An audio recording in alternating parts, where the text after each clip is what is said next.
Bonjour Mehdi, Bonjour. comment vas-tu? Très bien.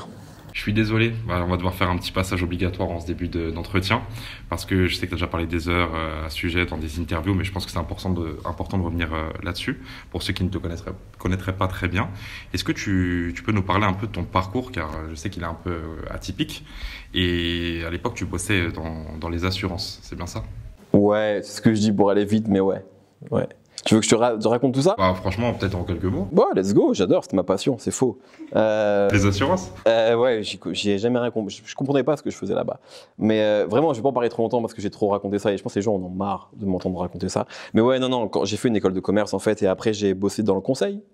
Et il s'avère que, comme je savais vraiment ce que je voulais faire dans ma vie, j'ai essayé de faire du conseil en gestion de risque. Et je sais même pas ce que c'est encore aujourd'hui. Et du coup, non, ouais, j'ai bossé un peu dans le milieu de l'assurance, mais bref, c'était un métier plutôt alimentaire, mais comme plein de gens, tu vois. Mais en parallèle, moi, j'écrivais pour l'ABCDR du son, mais de manière complètement passionnée depuis 2008, depuis que j'étais étudiant. Et donc, je continuais mon travail, et à côté de ça, je continuais à faire des choses pour l'ABCDR de manière bénévole, tu vois, juste parce que je kiffais. Et à un moment, ça a pris de la place et de l'importance, puisque en fait, le changement il était en 2014, donc de 2008 à 2014, ben, tu vois, j'étais étudiant slash journaliste, mais je me disais pas que j'étais journaliste, tu vois, parce que c'était pas mon travail ni mes études. Et après, j'étais employé slash journaliste, donc pour la BCDR. Et en 2014, Dailymotion est venu nous voir. Il créait un studio à Paris et il voulait créer du contenu. Et la chance de ma vie, une des chances de ma vie, ça a été qu'un des mecs de Dailymotion était fan de la BCDR. Et donc il a dit, est-ce que vous voulez faire du contenu pour nous, vidéo, ce qu'on n'avait jamais fait. Enfin, on l'avait déjà fait de manière très épisodique. Et donc on a réfléchi, on s'est dit, bah oui, on veut le faire. Et donc là, on a lancé une émission ABCDR le 1er janvier 2014 exactement. Et en fait, de là, moi j'ai décidé du coup d'arrêter mon job et de tenter le coup. Et de là, en fait, plein de projets sont arrivés, tu vois. J'ai eu de la chance, les trucs se sont un peu enchaînés. De No Fun à OKLM, j'ai eu la chance d'écrire un livre, je travaillais chez Deezer, aujourd'hui chez Apple, Rap-Jeu, voilà. Mais du coup, ouais, de 2014 les choses se sont en fait un peu enchaînées, quoi. Il y a des trucs aussi que j'ai fait et que j'ai pas dit là parce que j'ai honte, mais voilà. Honte? Ouais. Confidentiel. Mais justement, à l'époque, Non, c'est pas confidentiel, on peut en parler si tu veux, bref. bah, je pense quand même qu'on va revenir sur le fait qu'à l'époque, tu prends un risque, tu prends une décision, parce que je peux dire que c'est un peu irresponsable à l'époque de peut-être lâcher un CDI. Non, c'est pas irresponsable. Tu as ton salaire et là tu te dis, ok, C'est pas irresponsable parce que, comme je l'ai déjà dit, tu vois, déjà, j'étais relativement jeune, ce que je ne suis plus aujourd'hui. Je crois que quand je fais ça, j'ai 27, 26, 27, 27, je crois. Et j'avais quand même la chance d'être dans un corps de métier où tu retrouvais du travail assez facilement. Je dis pas que c'est facile, mais tu vois, globalement, ça recrutait et tout. Et j'avais aussi ce truc-là de, tu vois, je touchais le chômage. Donc en fait, j'ai quand même assuré mes arrières. Tu vois, je suis pas parti au bout du monde en me disant, je change de vie, je vais fabriquer des planches de surf. Tu vois, j'ai pas fait ça non plus. Mais ouais, il y avait un petit risque. Il s'avère que j'ai eu de la chance aussi, tu vois, ça a payé. Après, j'étais chaud, tu vois, genre on charbonnait beaucoup. J'étais pas tout seul, hein, mais on a fait vraiment beaucoup, beaucoup de choses.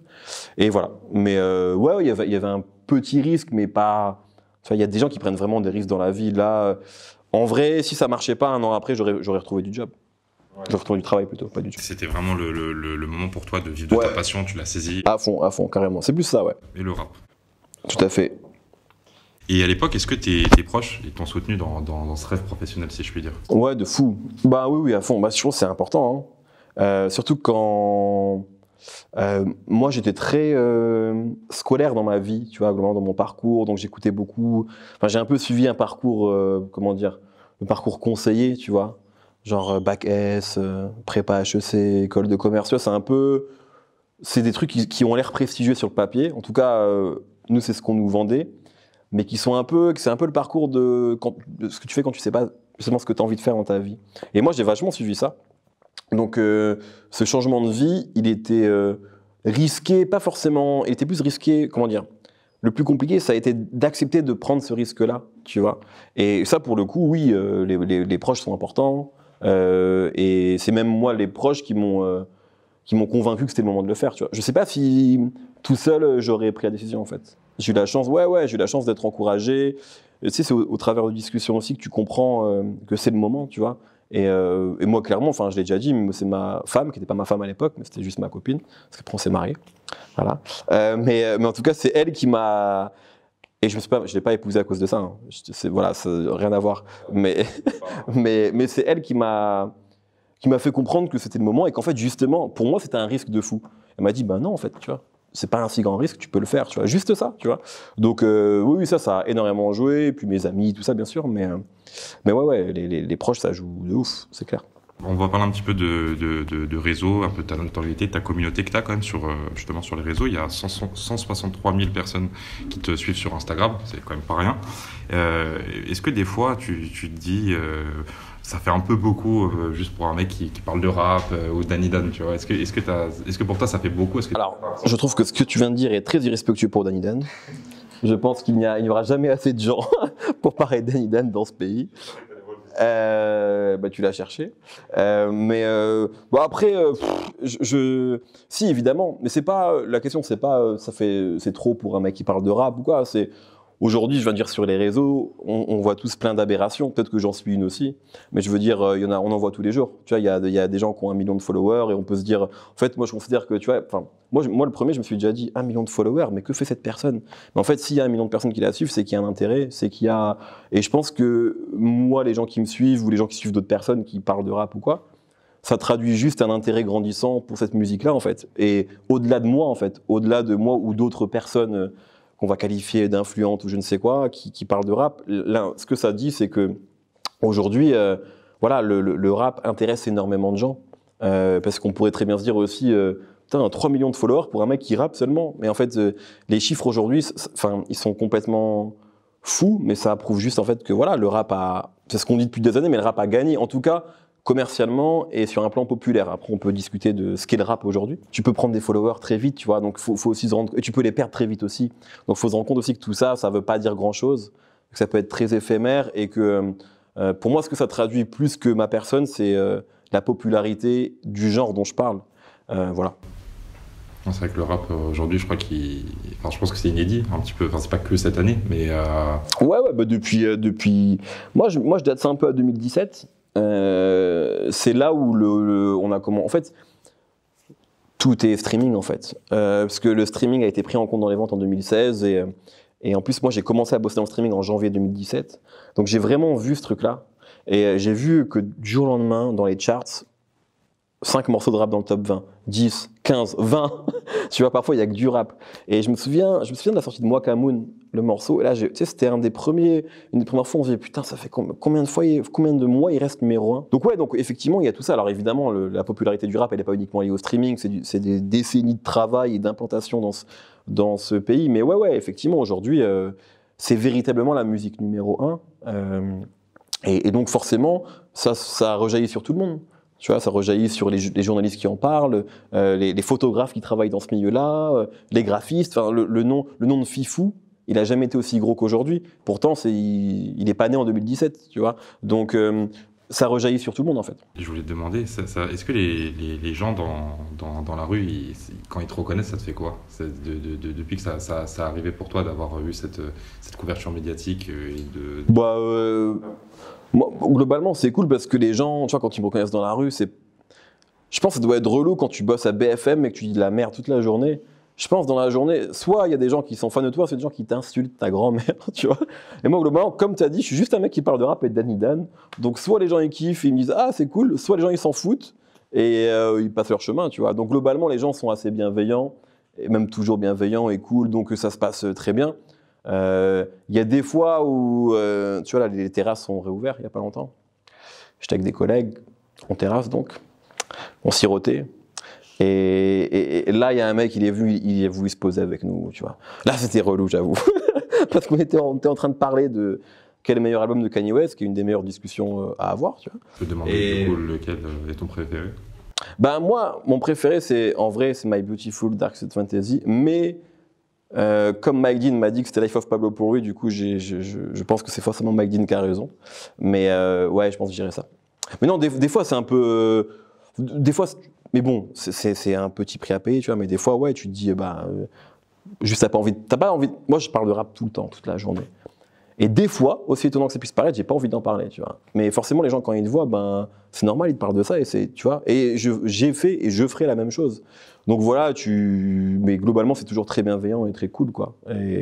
Parce que je suis pas, on peut ne pas m'aimer, mais je suis pas clivant, tu vois. C'est-à-dire que si tu me vois dans la rue et tu m'aimes pas, ben tu t'en bats les couilles en fait, tu vois. Mais il va pas y avoir de genre ah lui, tu vois, il faut que je te parle de ça, pourquoi t'as dit ça, tu vois. Il y a pas ce truc-là, donc globalement c'est toujours assez cool. Mais je sais que t'aimes pas trop qu'on te définisse comme un journaliste rap, parce que ça peut paraître peut-être réducteur. Comment est-ce que toi tu te définis? Non, c'est pas que j'aime pas. Moi, je me définis pas vraiment parce que comme on le disait plus tôt, comme moi, j'ai pas. Tu sais, moi, j'étais très scolaire. Donc, dans ma tête, pour être journaliste, il fallait avoir fait des études de journaliste. Pour être acteur, tu vois, j'en sais rien, voilà. Et donc, moi, j'ai pas fait ces études-là. Donc, aujourd'hui, je pense faire un travail de journaliste quand j'interviewe des artistes. J'essaye en tout cas. Quand je fais rap-jeu, je suis tout sauf journaliste, je suis animateur. Peut-être demain, je ferai autre chose, je sais pas. Donc, je me pose pas trop cette question-là. Et je crois qu'on est de plus en plus nombreux à pas forcément se la poser. Je sais pas, aujourd'hui, bon, toi, tu es un vrai journaliste, on m'a dit, parce que tu as fait des études. Mais aujourd'hui, vous avez un média, vous créez un média. Vous l'avez déjà créé d'ailleurs. Je sais pas si tout le monde ici se définit comme journaliste, en fait. Moi, en tout cas, à la base, je me définissais comme passionné. J'étais passionné de rap. Et donc, quand j'ai voulu écrire pour l'ABCDR, il n'était même pas question dans ma tête qu'un jour je puisse être journaliste professionnel. C'était même pas une envie, parce que c'était pas possible pour moi. C'était en 2008, ça n'existait pas dans ma tête. Donc aujourd'hui, ouais, je suis peut-être journaliste, mais en fait, pour moi, je suis toujours le même passionné, pas exactement le même. Évidemment, maintenant, c'est devenu mon travail. Donc forcément, il y a des choses qui rentrent et qui font que je travaille plus de la même manière qu'en 2008, heureusement. Mais pour moi, je me définis, c'est un peu bateau de dire ça, mais c'est sincère, comme un passionné de rap en fait. Quand je fais rap-jeu, je me dis pas je vais être animateur. Moi, juste, je fais un kiff de gamin, tu vois. Donc, ouais, passionné, hein. C'est ça qui m'anime, je crois, encore aujourd'hui. Et c'est une chance. Mais du coup, est-ce que tu aurais le sentiment, même si je sais que cette notion est vue comme quelque chose de péjoratif, est-ce que tu as l'impression d'être une sorte quand même d'influenceur rap? Je sais pas. Est-ce que tu me suis depuis longtemps ou pas? Pas super longtemps. Est-ce que je t'ai déjà influencé? Non. Peut-être à regarder un film, peut-être à écouter un son. Bon, mais pas rap alors, je suis influenceur cinéma. Ouais. J'ai raté ma live, putain. Mais moi, je pense pas en vrai. J'entends très bien. En fait, aujourd'hui, déjà le terme d'influenceur, il a 36 000 significations. La première, déjà, c'est que si on prend un terme professionnel, les agences, elles vont sur Instagram, elles regardent les gens, ah, 50 000 followers, c'est un influenceur ou une influenceuse. Sans forcément que ça le soit. Ils ont 1 million d'abonnés pour un certain truc, demain ils vont dire il faut aller écouter tel artiste, on va pas forcément le faire parce que c'est pas pour ça que tu suis ces gens-là. En fait, moi je pense qu'aujourd'hui il y a des gens qui me suivent pour certains trucs et que il y a des gens qui s'attendent à ce que je parle de certains artistes. Donc je pense qu'il y a une communauté de gens qui n'est pas ma communauté, hein, une communauté d'auditeurs qui ne m'appartient pas. Moi, j'aime pas les gens qui parlent de leur communauté. Tu vois, ça déjà, c'est un truc d'influenceur qui me dérange. Genre, ma commu, tu vois. Moi, j'ai pas de commu, tu vois. Genre, il y a des gens qui écoutent du rap et j'essaye de m'adresser à tous les gens qui écoutent du rap, mais il s'avère qu'il y a des gens dans le public rap qui m'écoutent plus que d'autres parce qu'on a des goûts similaires, en fait, tu vois. Donc, par exemple, quand je dis, par exemple, je sais que si demain je fais un tweet sur Hamza, ça va marcher. Peu importe ce que je dis sur Hamza. Parce qu'en fait, les gens, ils veulent que je parle d'Hamza.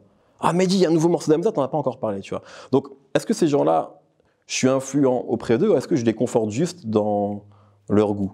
Et moi, je pense qu'il y a beaucoup de ça, en fait. Je pense qu'il y a beaucoup de gens, la plupart des gens, ils n'ont pas besoin de moi, ils n'ont pas besoin de mes conseils, ils n'ont pas besoin de mes goûts.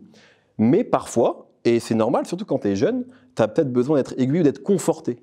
Moi, c'était ça, hein. C'est-à-dire que moi, j'ai passé mon adolescence à lire des chroniques.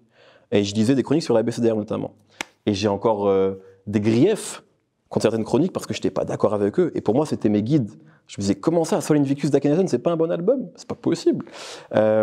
Mais c'était pas, ça m'a pas empêché d'écouter Sol Invictus tous les jours de ma classe préparatoire et de m'endormir quand ça se disperse, tu vois. Donc, je sais pas si je suis influent. Je pense que plein de gens vont se dire, ouais, t'es influent parce que t'as des 163 000 followers.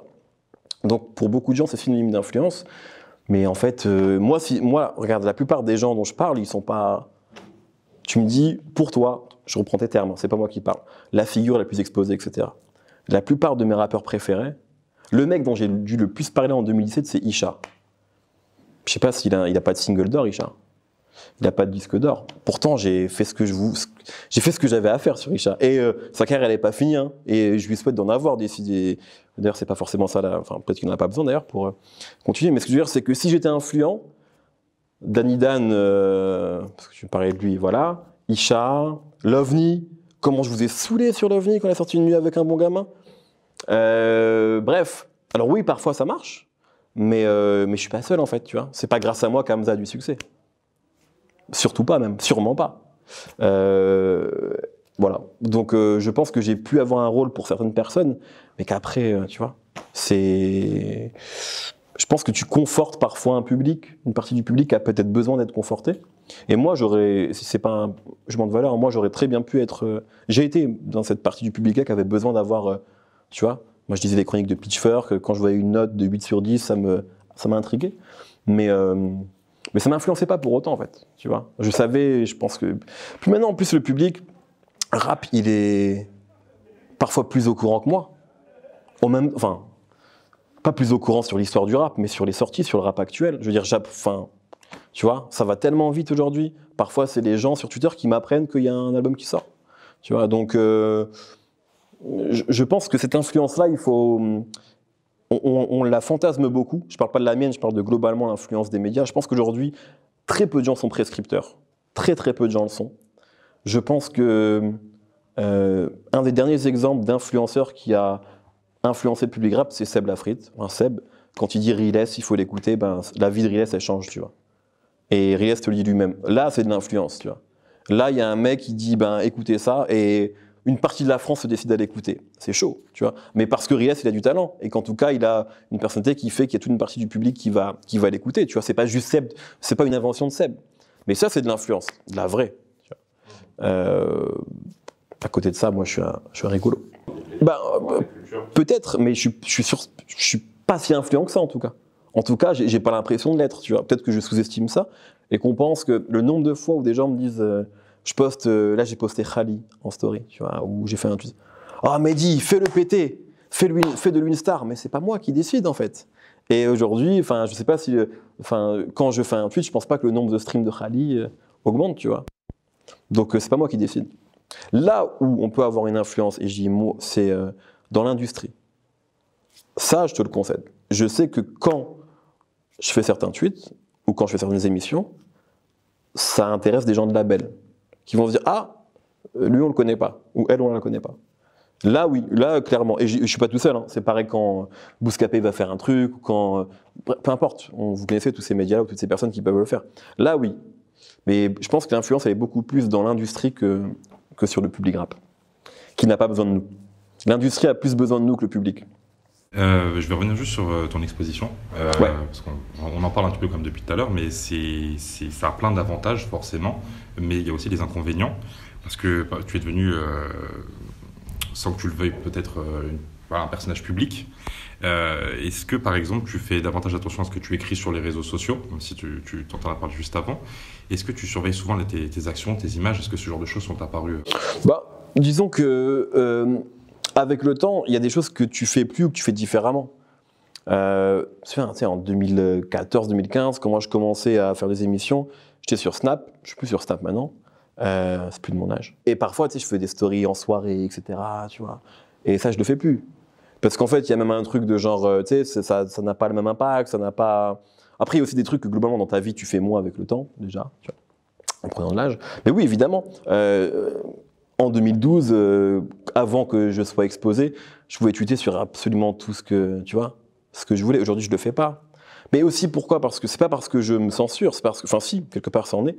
Parce qu'en fait, je sais que si demain je dis, oh cet album-là, j'ai aimé moyen, même pas méchant, juste j'ai aimé moyen. Je sais que ça va être, tu vois, on va me le reprocher, on va me demander de me justifier. Une fois, l'an dernier, j'ai fait sur le dernier repro de La Crime, j'ai dit ouais. La Crime, c'est Vin Diesel dans Fast and Furious, un truc comme ça. Pour moi, c'était un compliment parce que j'adore Fast and Furious. Et on m'a dit, mais qu'est-ce que ça veut dire en fait? Tu vois, il y a directement, je sais pas, des dizaines de personnes qui m'ont dit, mais en fait, c'est une attaque, mais pas du tout. Donc j'ai dû me justifier sur un tweet qui était en vrai une blague, tu vois, mais une blague gentille. Il a fallu que je fasse comprendre aux gens que c'était pas méchant, qu'en fait, c'est parce que j'aime bien La Crime et j'aime bien Vin Diesel et je suis le genre de beauf qui a vu tous les Fast and Furious, tu vois.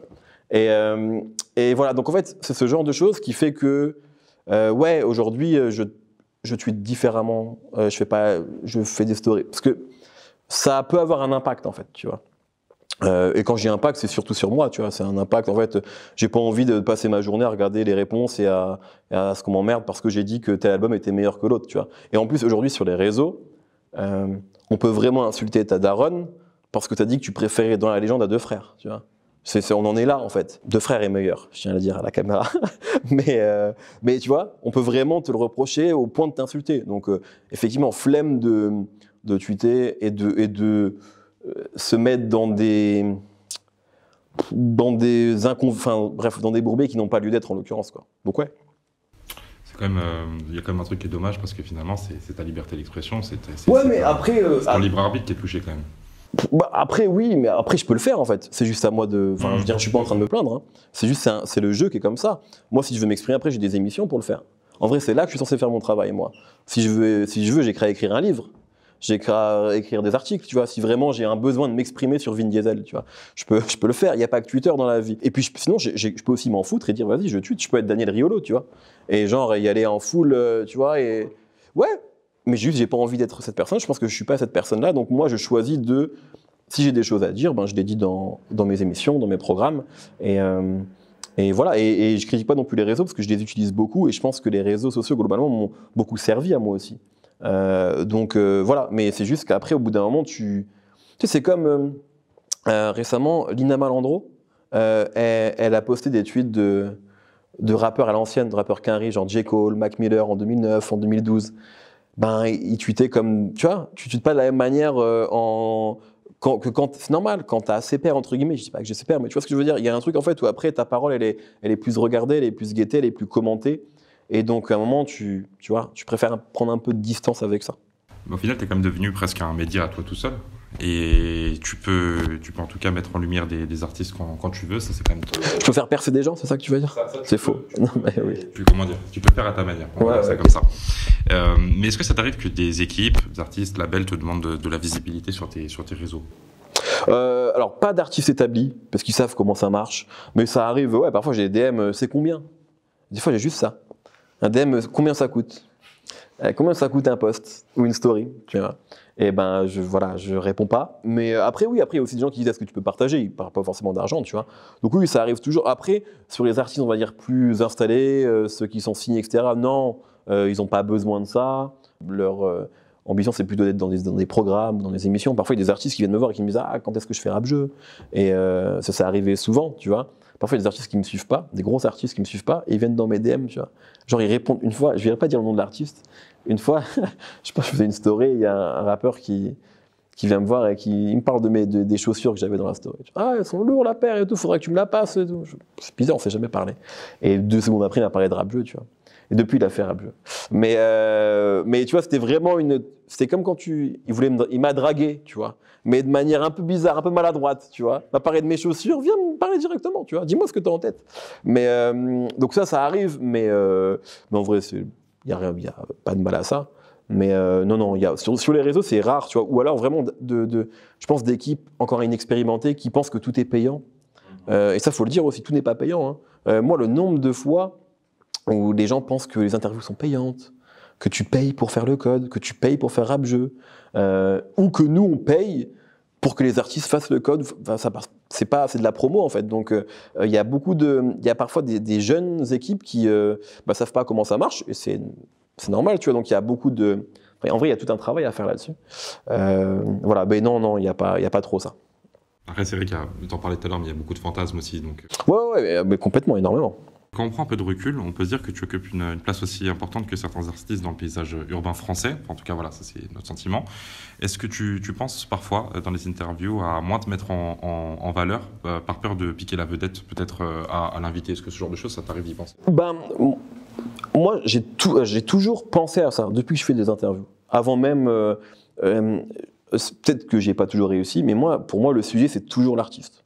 Toujours. Donc en fait, j'ai jamais essayé de prendre la lumière, ou tu vois, c'est vraiment l'idée, c'est le propos de l'artiste, c'est le mettre en valeur. Et d'ailleurs, c'est même un truc que certains même me reprochent, c'est l'empathie, le fait, tu vois, Tu vois, globalement, moi, je considère que mon travail, je suis presque, non pas au service, mais en tout cas au service du projet de l'artiste. Moi, je suis là pour qu'il raconte son histoire.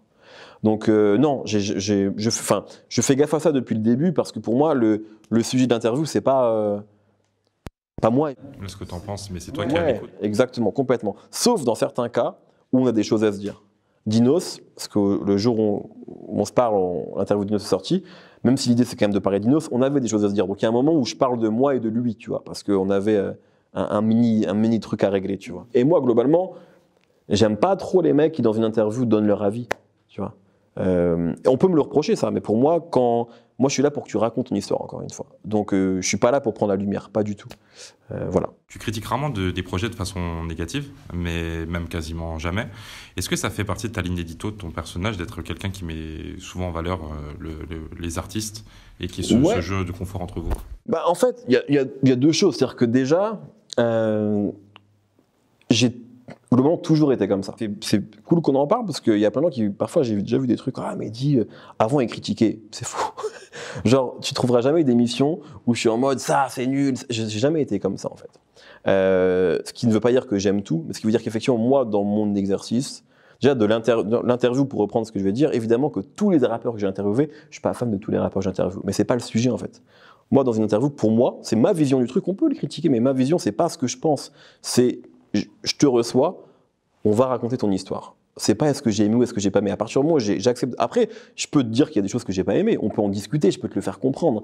Mais les gens, moi, je pars du principe que les gens qui regardent mon interview, ils s'en foutent. C'est pas ça le sujet. Le sujet, c'est vas-y.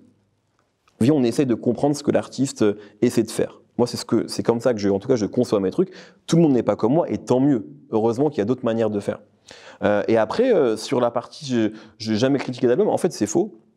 J'ai juste jamais dit ça, c'est de la merde, parce que moi, quand j'étais petit, je détestais quand j'aimais un film que ma mère me disait ça, c'est nul. Je portais pas à ça, en fait. Non, donne-moi ton avis, argumente, tu vois. Donc en fait, j'aime pas ce truc-là de. Et puis il y a aussi ce truc-là, c'est que moi, genre, j'ai un énorme respect pour globalement les artistes, parce que pour moi, c'est un truc. Moi, je suis incapable d'être artiste. Je suis pas du tout artistique. Donc moi, je suis assez admiratif des gens qui arrivent, qui sont créatifs. Donc je vais pas arriver comme ça avec un fusil en mode, tu vois, c'est pas ma manière de faire. Mais après, sur No Fun, les gens qui écoutaient No Fun avant, etc. Ça fait pas longtemps que tu me suis, donc c'est pour ça que tu sais pas. Mais en vrai, même si en vrai j'animais, c'était pas moi qui était, les gens le faisaient mieux que moi. Mais il y a plein de fois où j'ai donné mon avis, en fait. Même dans l'after rap, quand je bossais sur moi, il y a plein. Donc ceux qui disent que je l'ai jamais fait, c'est faux. Aujourd'hui, je le fais pas. C'est vrai parce qu'aujourd'hui, dans l'interview, je le fais pas. Dans rap jeu, c'est pas le sujet. Maintenant, par contre, ça me manque. Donc voilà. Mais je l'ai fait. C'est juste que je l'ai jamais fait de manière frontale parce que moi, mon délire, c'est pas de dire. Une fois, j'avais un débat comme ça avec Daniel Andreev, qui est un journaliste exceptionnel, cinéma, jeux vidéo et tout. Et lui, il m'expliquait qu'il y avait un truc jouissif parfois à descendre des films de merde.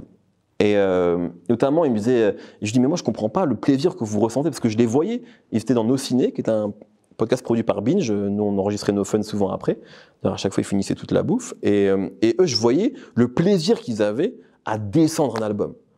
Et parfois, ils se mettaient à 8 pour dire que Star Wars, c'était nul. Tu vois, et moi, je captais pas, en fait, ce truc-là. Et Daniel me disait qu'en fait, Star Wars, il y a un budget énorme, etc. On doit dire que c'est de la merde, tu vois. Et c'est une vision qui se défend, tu vois. Ou il me parlait des comédies françaises qui sont subventionnées par je ne sais qui, etc. Et qui utilisent l'argent public de manière catastrophique. Donc ça s'entend, tu vois. Mais moi, c'est pas la vision que j'ai des artistes, tu vois, qui parfois ont 19 piges. J'ai pas envie de les descendre, tu vois. J'ai pas envie de... Je sais pas, voilà. Mais d'autres le font et le font bien. Même si c'est pas ton but de leur passer la pommade, dans tous les cas, c'est assez confortable pour eux de se dire qu'ils sont avec quelqu'un qui a un certain regard critique. Ouais, en tout cas, moi, c'est ce que je veux faire. Moi, mon but, c'est d'avoir un espace où on peut parler avec bienveillance de musique et tranquillement. Et ceux qui veulent faire ça, ils sont les bienvenus chez moi. Et si ça vous plaît pas, il n'y a pas de problème, il y a d'autres formats en fait. Tu vois, il y a d'autres journalistes qui font ça différemment. Mais moi, mon but, le message que je veux faire passer, c'est celui-ci. Et voilà. Donc, c'est très fort dans tes entretiens, c'est que des fois, il y a un artiste qui peut avoir oublié un projet, un son, des fois ça arrive comme ça un peu dans le lancer d'une question, et toi, t'as toujours ça, on dirait que t'as un ordinateur. J'ai une oreillette, j'ai Driver dans l'oreillette. Non, c'est faux. Il te souffle les choses. Ouais. Tu as déjà eu des problèmes avec un ou plusieurs artistes? Par exemple, ils n'avaient pas apprécié des paroles de toi ou des chroniques dans une de tes émissions? Ouais, oui, c'est déjà arrivé. Ouais, c'est déjà arrivé. Tu veux qu'on développe? Si c'est le passé, peut-être que c'est un passé trop lointain avant que tu aies Non, envie de... bah, en fait, parce que j'en ai. Ouais, c'est déjà. Bah, en fait, le gros truc, c'était par rapport à Sneezy. Parce qu'à l'époque, il avait insulté la BCDR dans une. C'était un peu dommage parce qu'il a insulté la BCDR dans son premier très bon morceau, Amaru. Donc avant, c'était pas très bien. Il a commencé à être super chaud en insultant la BCDR. Je me suis dit, merde. Mais blague à part, ouais, non, il y a eu le truc avec Sneezy qui était le premier truc. En fait, non, c'était pas le premier truc. Avant ça, il y avait eu des petits trucs, et moi j'étais content, parce que ça voulait dire que la BCDR, on commençait à compter, en tout cas, ça comptait avant, mais publiquement, il y a eu Pink Tea, et il y a eu Ichon, dans un freestyle qui avait dit fuck la BCDR du son, je sais pas ce qu'ils attendent pour faire mon introduction. J'avais dit, ah, c'est cool, tu vois. Et du coup, après, j'ai interviewé Ichon. Et ça me dérangeait pas, parce que c'était... tu vois, en plus on n'avait rien dit, c'était vraiment un truc de « Eh les gars, parlez de moi aussi », tu vois, et ce qui était légitime. Sneezy, c'était différent, je pense que Sneezy aussi, c'était aussi à une époque où peut-être que nous, on avait, en vrai, il y a peut-être, quand je revois certaines chroniques de la BCDR à l'époque, vidéo, de Yérim, je rigole, hein, mais je me dis, franchement, on fait n'importe quoi. Franchement, quand tu revois celle sur les rappeurs blancs, c'était n'importe quoi, hein. Et moi, je suis là, je suis mort de rire, on est là, il y a du public et tout. Je comprends qu'il est mal pris, en vrai. En vrai, je comprends très bien qu'à l'époque, je sais même pas quelle phrase a énervé Sneezy, parce que je sais qu'il y avait un truc dans No Fun aussi, mais en vrai, je capte. Et moi, j'en ai jamais voulu à Sneezy.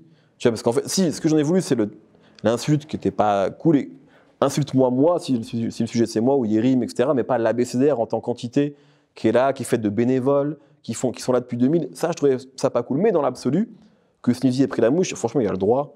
Comme n'importe quel rappeur a le droit de mal prendre un truc, tu vois. Comme un rappeur, enfin, il y a des rappeurs qui n'ont pas envie de faire mon interview, ils ont le droit, tu vois. Moi, j'en ai jamais voulu un artiste. Enfin, l'artiste est libre de faire ce qu'il veut, de parler à qui il veut.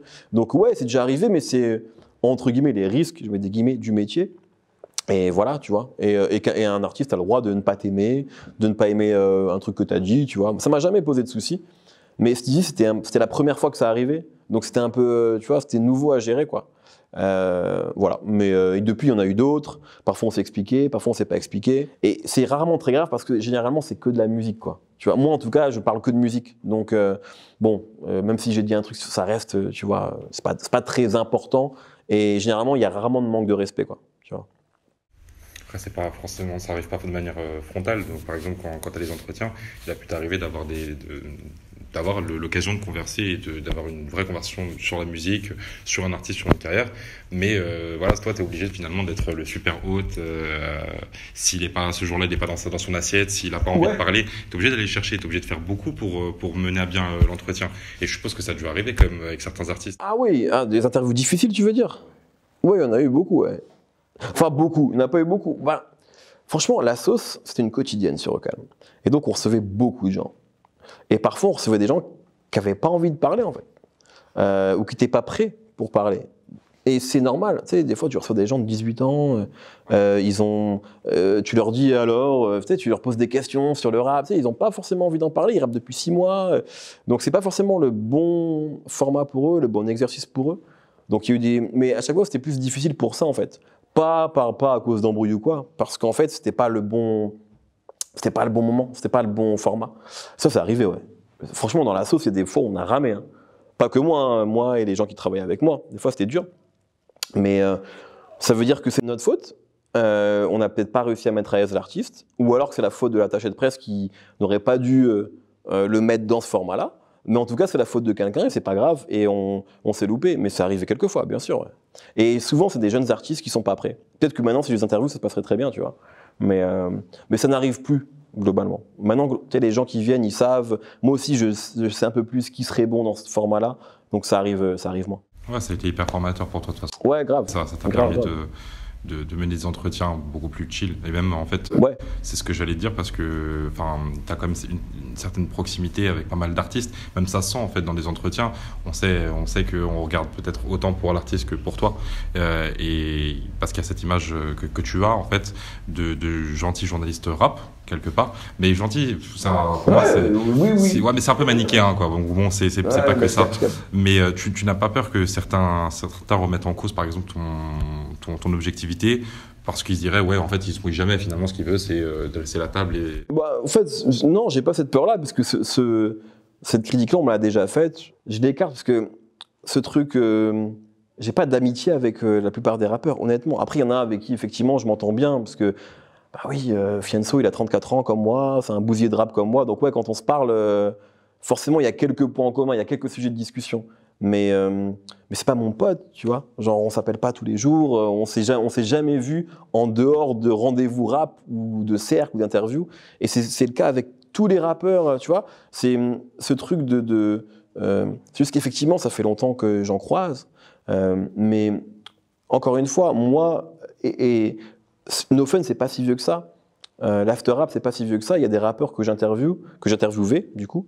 Et je disais ce que je pensais sur leur projet. Et encore une fois, c'est juste une question de format. Et voilà. Donc, mais en tout cas, j'ai pas peur de ça, parce que moi, je considère que mon rôle, c'est pas celui-ci aujourd'hui.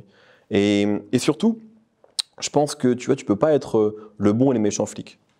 Tu vois, c'est une histoire d'équilibre. Dans les films, il y a toujours un buddy movie, tu vois.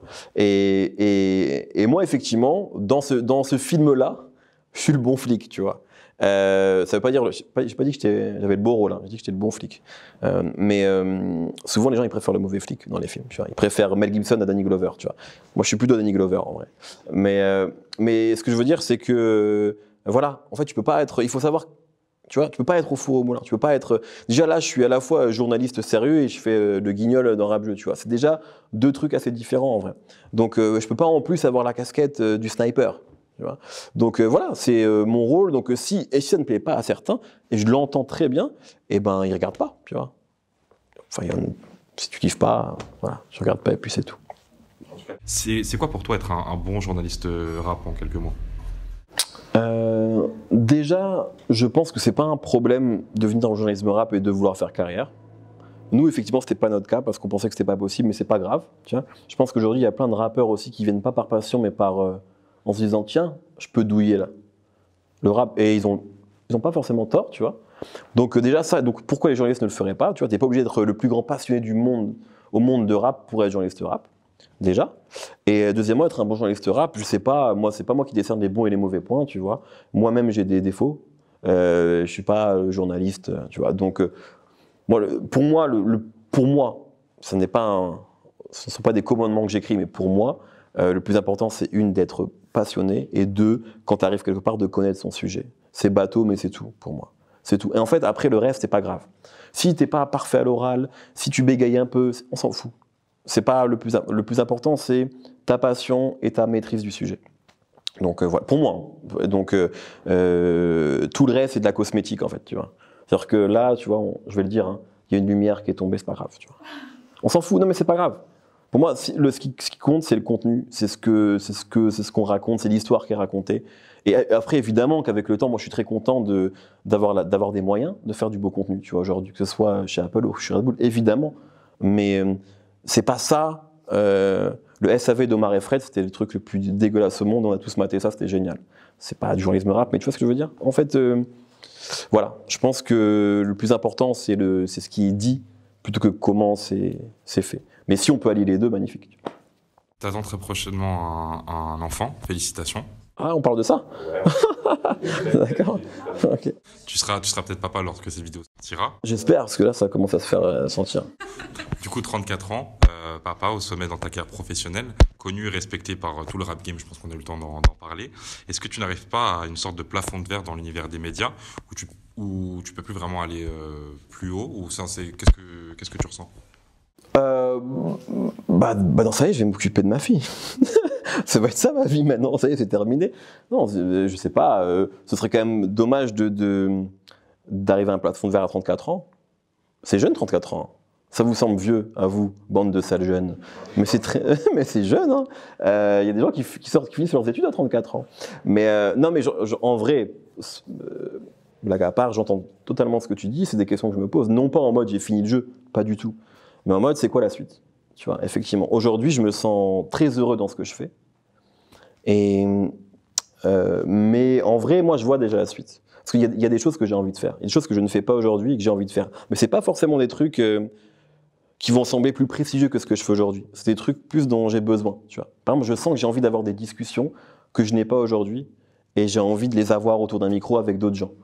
Et c'est plus ça, en fait, aujourd'hui qui me manque, c'est d'avoir des trucs peut-être encore un peu plus libres, d'aller sur des sujets que j'ai pas encore abordés. Moi, j'ai très envie de parler de cinéma depuis très longtemps. C'est des choses comme ça. Mais c'est pas en mode, il faut que je décroche ce truc-là, tu vois. C'est pas... effectivement, déjà, ça n'a jamais été ma motivation, mais c'est vrai qu'aujourd'hui, j'ai le sentiment d'être bien, tu vois. Et c'est plus... maintenant, j'ai plein de sujets, en fait, dont j'ai pas encore parlé. Et j'ai l'impression qu'aujourd'hui, tu vois...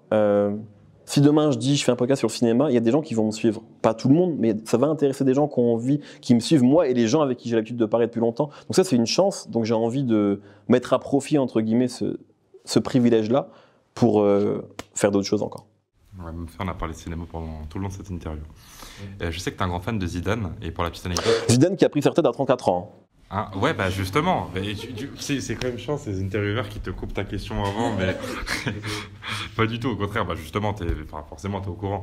Mais ouais, du coup, bah, il a arrêté sa carrière en même temps, 34 ans, alors qu'au contraire, la tienne, à son prime. Il était à son prime aussi, hein, ouais. Ouais, c'est vrai quand même, il aurait pu partir sur un quand même. Animer des émissions, parler de rap, est-ce que tu dois faire ça jusqu'à ta retraite? Est-ce que pour toi, même si tu as d'autres ambitions? Ben ouais, en fait, j'en sais rien. Mais c'est une question que je me suis posée quand j'avais 30 ans. Tu vois, je me disais, est-ce que vraiment c'est sérieux, ces conneries, tu vois? Et en fait, déjà, c'est drôle, mais je suis beaucoup plus à l'aise avec le fait de vieillir et de prendre de l'âge maintenant qu'il y a 4 ans ou 5 ans, tu vois. Et je suis très à l'aise avec le fait d'écouter autant de rap aujourd'hui. Et je suis très à l'aise aussi avec le fait d'aimer plus une certaine forme de rap qu'une autre, tu vois. Je me rends bien compte, tu vois, aujourd'hui que quand Benjamin Epps il arrive, ça me parle. Non mais tu vois, ou quand, je sais pas moi, bref, c'est des formes de rap qui me parlent davantage. C'est aussi lié à mon âge, c'est aussi lié à mes références. Et c'est pas grave, c'est ok. Donc en fait, je pense que tu prends de l'âge et tu incarnes aussi quelque chose d'autre. Et demain, il va y avoir d'autres journalistes qui vont arriver, de 20, 23, avec d'autres références. Et tout peut coexister en fait. T'as une excellente oreille, tu sais repérer des talents. Est-ce que tu as pour projet un jour de sortir un peu de l'univers des médias pour travailler dans l'industrie et par exemple en tant que directeur artistique pour un label par exemple? Non. Enfin, faut jamais dire jamais, on sait pas, mais c'est pas du tout un projet aujourd'hui. C'est pas un projet parce que c'est beaucoup trop de complications et qu'aujourd'hui j'ai le beau rôle et que j'aime bien le confort quand même. Non mais aujourd'hui en fait, ma vie c'est parler de rap en fait. J'ai pas envie, et puis c'est une responsabilité énorme, tu vois, Non, j'ai pas cette envie-là. Et surtout, je sais pas si je serai bon. Je pense même que je serai pas bon. Je vous l'ai dit, moi, mes rappeurs préférés, ils vendent pas de disques. Donc, me donnez pas un label. Franchement, vraiment, c'est le meilleur moyen pour vous foutre dans la merde. Hein. Donc, non, c'est pas du tout mon ambition. Et c'est même pas un projet que j'ai à long terme. Peut-être que je changerai d'avis, mais c'est pas ce qui m'anime, non. Je préfère parler avec les artistes que essayer de réfléchir à des stratégies. Tu vois, c'est pas mon truc. Et heureusement, il y a des gens bien plus doués que moi pour ça. Et pour finir, qu'est-ce qu'on peut te souhaiter? Que ton enfant écoute Danny Dan et Hamza? Non, la santé, c'est bateau, mais en vrai c'est le plus important. Hein. La santé pour moi, mes proches, pour vous, pour tout le monde. Voilà, hein. C'est juste ça. Hein. La santé, le vaccin pour tout le monde. Comme ça, je vais pouvoir repartir au soleil. Ça, ce genre de truc, quoi. Moi, mes envies sont simples. Hein. Une pina colada au soleil et Hamza en fond sonore, en revanche, tu vois. C'est tout ce que je veux, moi. Donc, une fois qu'on me donne ça, je serai heureux.